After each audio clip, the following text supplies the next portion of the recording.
little man. Where are we going? We're gonna go to the park and practice our leash training.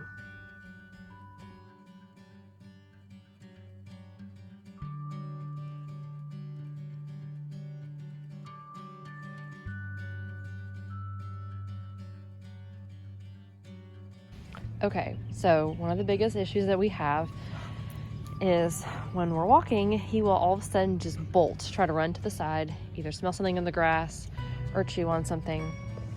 And he can't do that. He's big and he's heavy and he drags me with him. So we're working on control, impulse control, and following my lead. So let's get started. Hey, hey, you ready? Heel. Fail.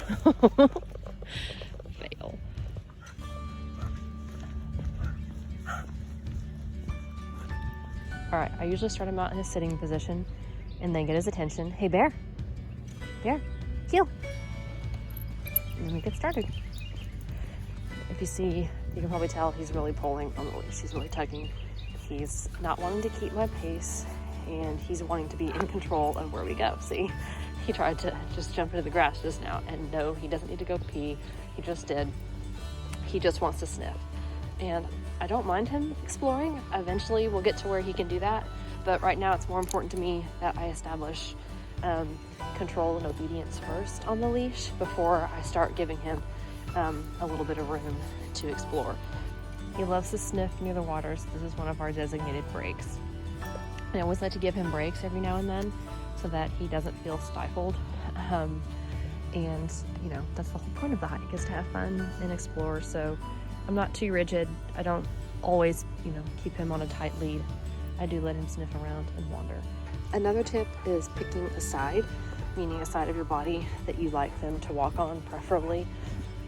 For me, I am a photographer, and I plan on taking my camera out with him when I go on hikes sometimes, and that means I'm going to need my right hand free. So I am going to opt to having him on my left side. Not only do I shoot with my right hand, but my camera usually hangs on my right side. So this keeps me a little balanced, keeps him from being on the same side as my camera. But it just depends on what you prefer.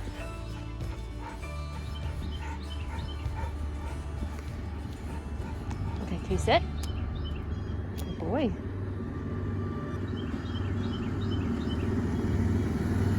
Good boy. So what I had him do there was sit, which he broke the sit right at the end. Sometimes he's really good about it and will stay put. But when someone is passing us, say a big dog or another vehicle like that, I will have him sit. No, buddy. I will have him sit and wait until it passes, just to keep him from jumping, to break that habit, because he's really bad about jumping right now.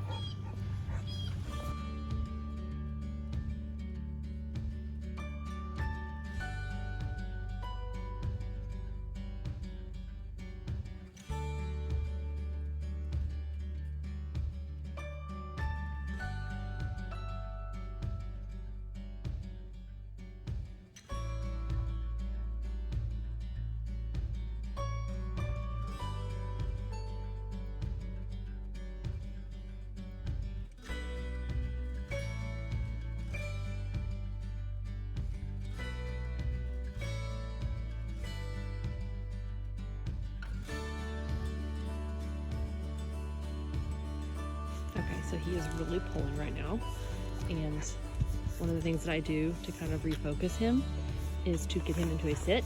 There, can you sit? Good boy. Oh, just calm down. No, you gotta sit. I didn't release you. Sit. Good. So getting him to stop and just take a few minutes. Take a breath. Yeah, there you go. Good job. It's a very good boy. All right, you ready to heel? And that sometimes slows him down, at least just a little bit.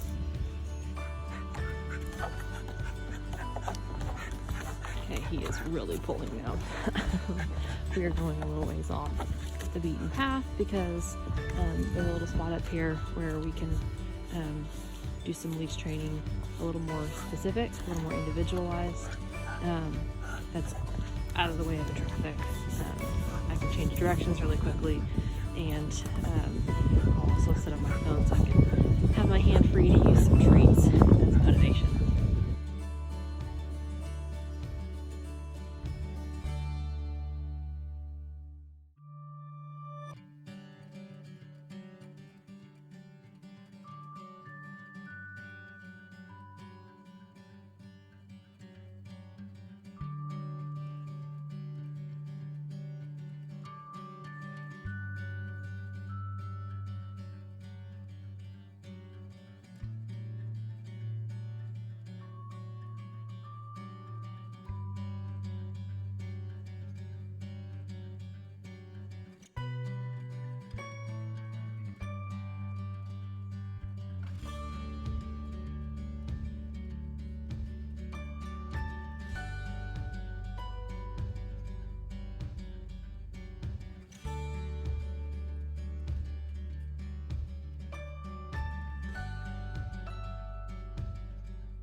So that went really well.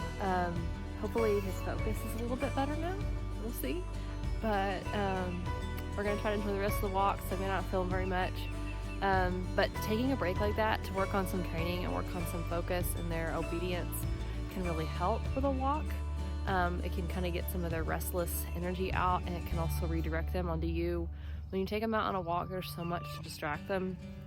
So many things to smell, so many things to jump after, so many people to jump on, and kind of taking a little bit of space away from that to work on some training and give them a job, give them something to do that works their brain. It kind of helps work out some of that restlessness a little bit.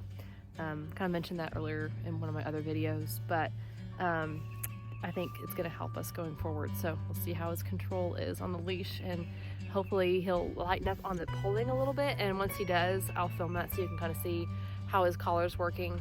I'm loving this collar. It's really great for control. It's easier for me to keep him under control because he's a big dog, he's heavier. And when somebody drives by on a bike or walks past with their kids, being able to keep him under control is really important to me.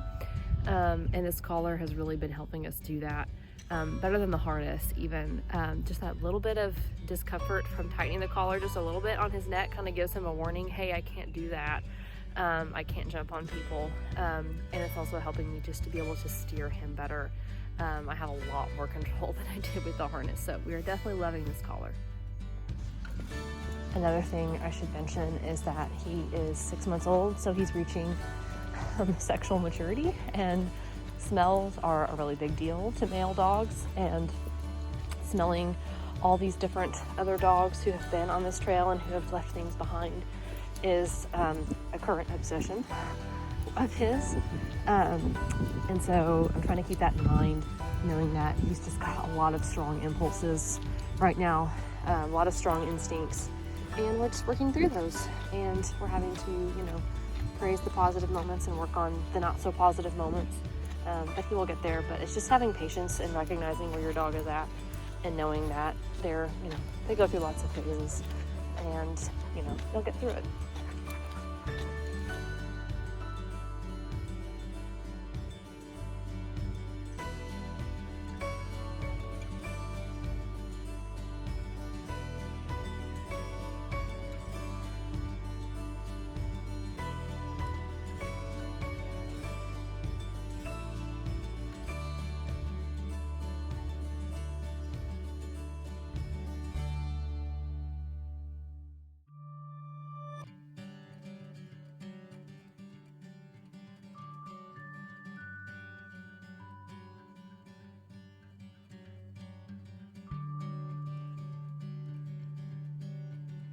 Oh, we had a major fail. We saw another dog and just totally lost it.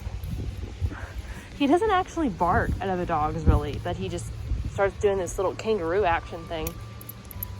And he's like, oh, a friend, somebody I can hug. We don't realize that not all dogs want to be hugged. Yeah. This was an older dog and she wasn't interested. But now look at him. Look at how loose the leash is. Look at how calm.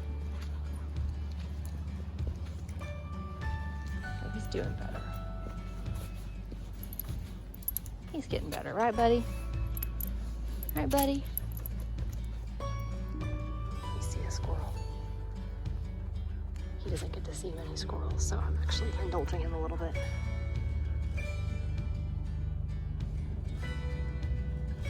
What do you think, pal? It takes a lot, and I mean a lot of patience to train a puppy, especially a larger breed and a high energy little guy like Bear. Yeah. It takes a lot of repetition. It takes a lot of reinforcement. And it takes knowing when to take a break. You can only do so much in one sitting. He can only do so much. He's still a puppy. He's still very young. But just remember that, especially with Aussies, they are incredibly smart and they will learn. They will learn these things if you're consistent, if you keep practicing. Come on, buddy. They will eventually get it. It surprises me how quickly he does pick up on things. It just takes, reinforcing in all different kinds of scenarios so that they know that these rules apply when we're on a hike, when we're at the apartment, or when we're at my folks' house. Doesn't matter. It just takes him, getting these things reiterated, reinforced over and over and over again.